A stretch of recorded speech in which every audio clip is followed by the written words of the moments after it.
오늘 우리에게 주시는 하나님 말씀은 창세기 31장 36절에서 42절 말씀입니다. 야곱이 노하여 라반을 책망할세. 야곱이 라반에게 대답하여 이르되 내 허물이 무엇이니이까? 무슨 죄가 있기에 외삼촌께서 내 뒤를 급히 추격하나이까?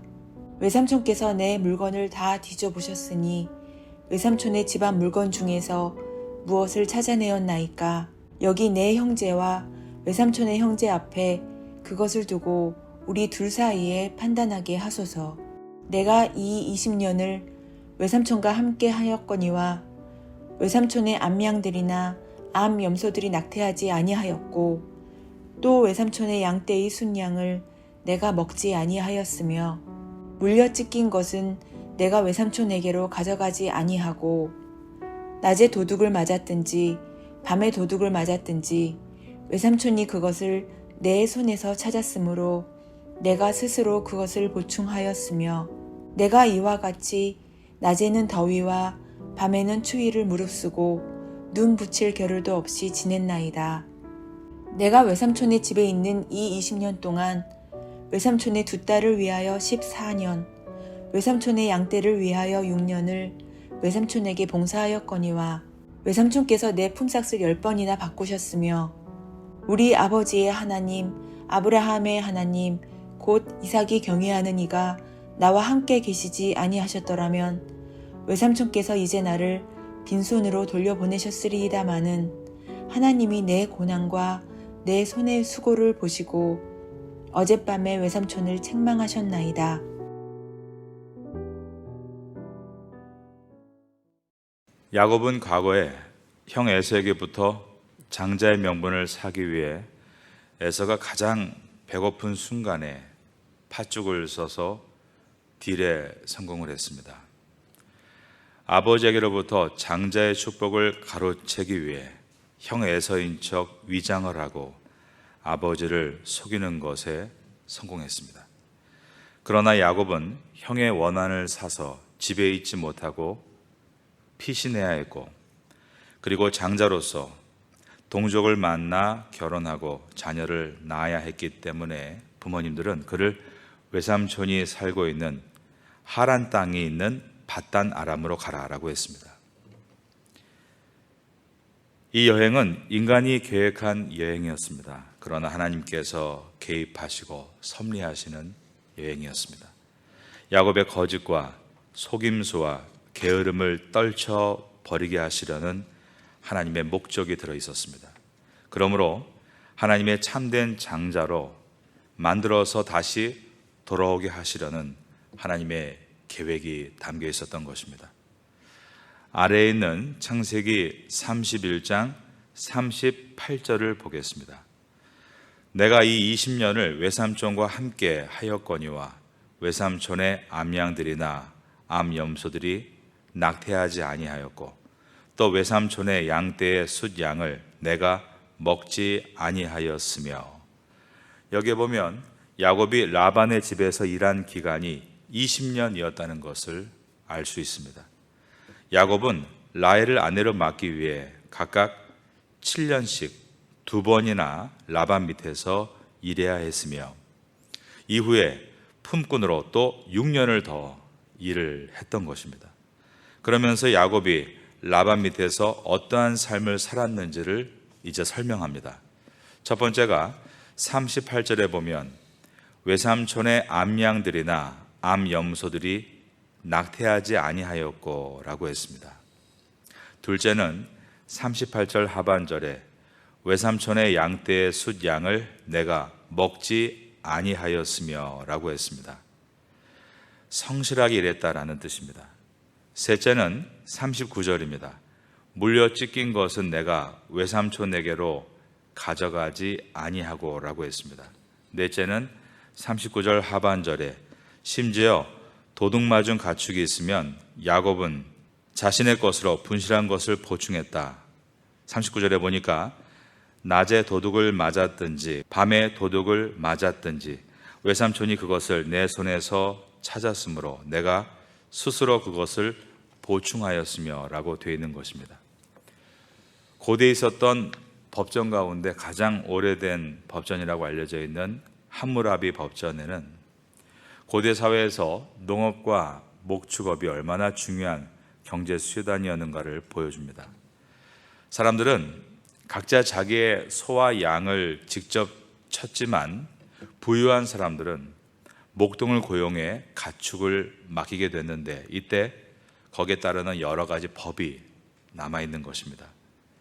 이 목동법에는 사람이 낙이나 소나 양이나 다른 짐승을 이웃에게 맡겨서 지키게 하는 경우에 대해서 기록합니다. 그런데 이 내용이 함무라비 법전보다 더 오래된 하나님의 말씀인 출애굽기서에도 나옵니다. 출애굽기 22장 10절 이하를 보면 사람이 낙이나 소나 양이나 다른 짐승을 이웃에게 맡겨 지키게 하였다가 죽거나 상하거나 끌려가도 본 사람이 없으면 두 사람 사이에 맡은 자가 이웃의 것에 손을 대지 아니하였다고 하나님께 맹세할 것이요 그 임자는 그대로 믿을 것이며 그 다음 보면 그 사람은 배상하지 아니하려니와 라고 되어 있습니다.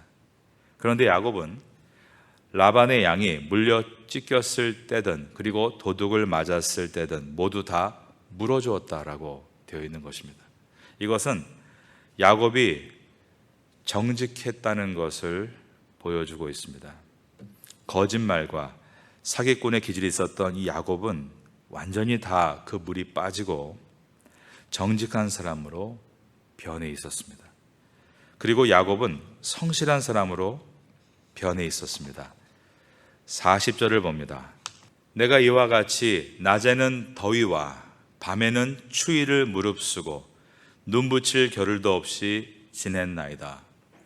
그러므로 야곱이 이제 하란을 떠나서 고향인 가나안으로 돌아갈 때 재물을 많이 이끌고 갔다. 이것은 성공의 포인트가 아닙니다.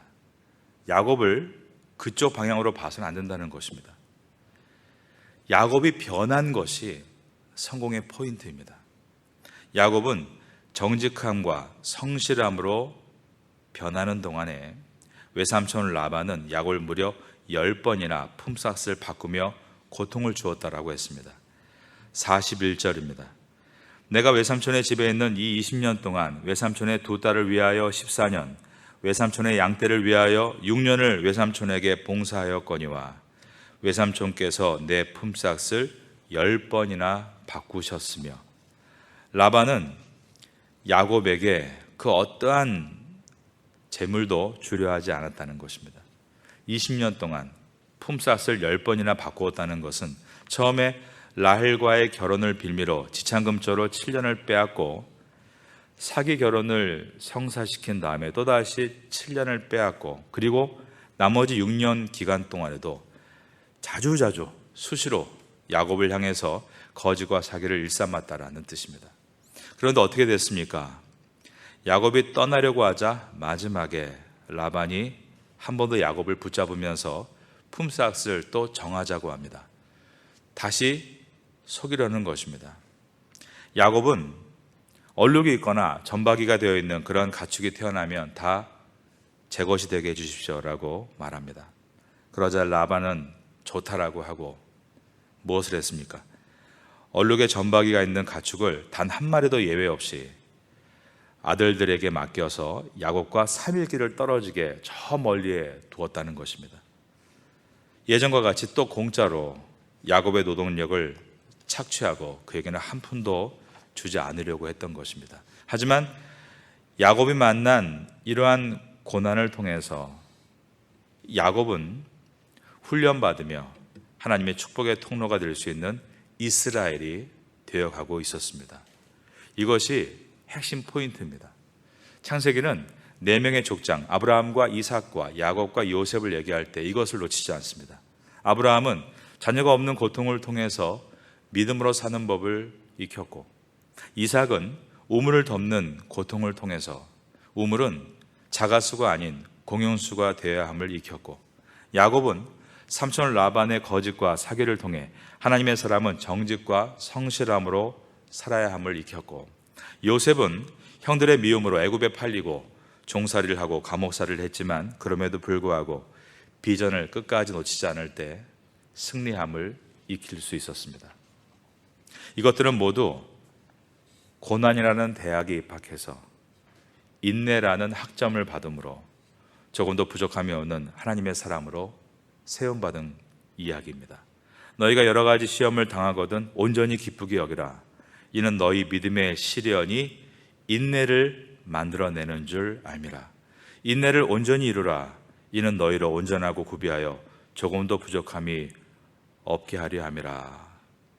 야고보서 1장 2절과 4절은 모든 믿음의 선배들이 살아왔던 패턴이었습니다.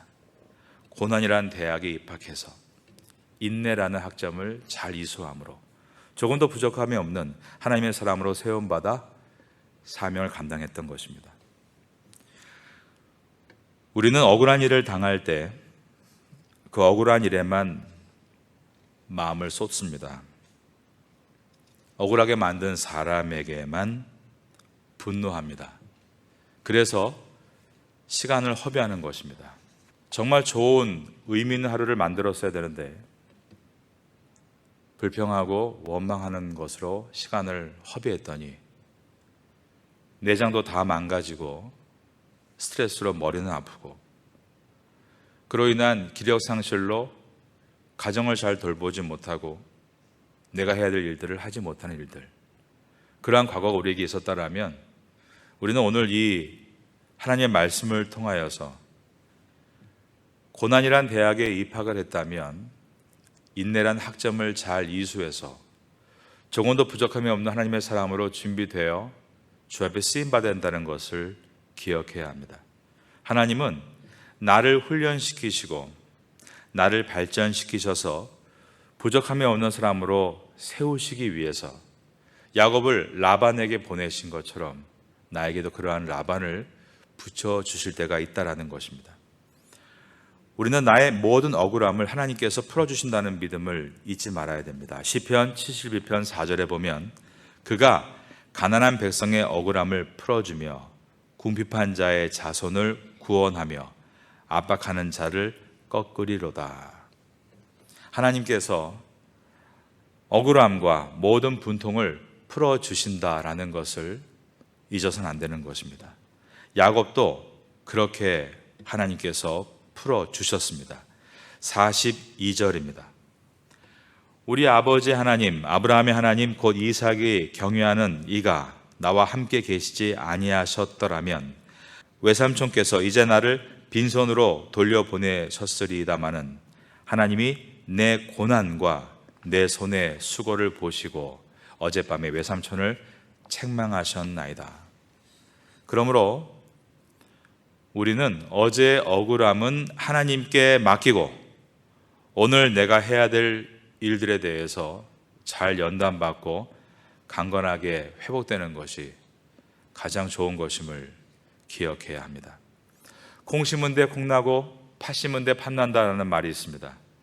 힘들어도 농부의 마음으로 정직과 진실을 계속해서 심는다면 반드시 좋은 열매가 맺혀지게 된다는 것입니다. 습관이 그렇습니다.